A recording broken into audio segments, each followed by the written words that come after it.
saboda idan babu haɗin kai babu ci gaba babu nasara ba za a samu arziki ba.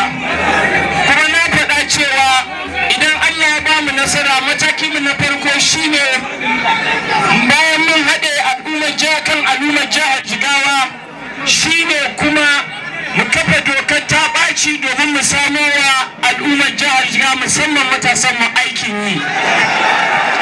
Kamar yadda shugaban ƙasar gobe Alhaji Atiku Abubakar ya faɗa cewa zai buɗe bodar Najeriya ta arewa insha Allah. Kuma wannan boda idan aka tashi za a yi aiki tsakanin ƙasa da ƙasa akan bisa doka domin a samu arziki. Yau wannan boda ta mai gatari buhun shinkafa guda ɗaya bai kai ran mutum ɗaya ba. Akan buhun shinkafa sai a ce an harbe mutum. To a gwamnatin mai girma waziri Alhaji Atiku Abubakar za a tsaya a shigo da arziki, kuma mu ma a gwamnatin jihar Jigawa za mu bunƙasa kasuwar mai gatari domin al'ummar jihar Jigawa su samu arziki. Na faɗa wannan titi da ya tashi daga Gubai zuwa kasuwar mai gatari za mu bunƙasa shi, za mu faɗaɗa shi domin a samu cinikayya da sauƙin tafiya insha Allah idan Allah ya kai mu.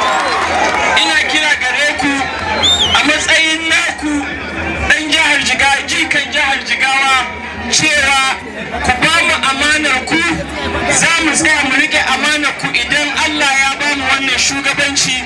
Ba mu zo don mu ci zarafin kowa ba, ba za mu zo don mu wulaƙanta kowa ba, za mu zo ne domin mu haɗa kan al'ummar jihar Jigawa. Jihar Jigawa ta samu arziki, matasanmu su samu abin yi, matanmu su samu abin yi, ma'aikata su san cewa gwamnati ta dawo ta jihar Jigawa, su san cewa akwai gwamnati insha Allah. Na faɗa cewa Allah ya haɗa mu yau gwamnonin jihar Jigawa guda biyu a guri ɗaya. Wannan alama ce ta nuna cewa haɗin kai. Shi ma gwamna mai ci zai faɗo, zan dawo da shi ciki ma insha Allah.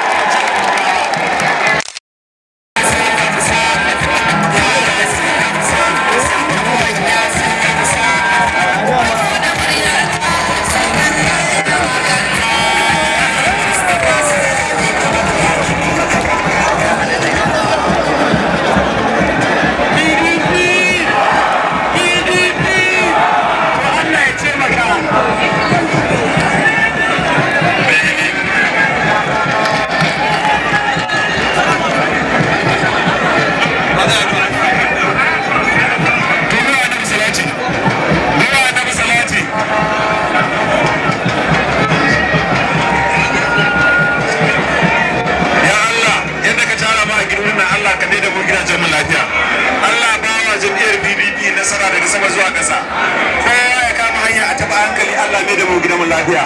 Allah saka da alheri.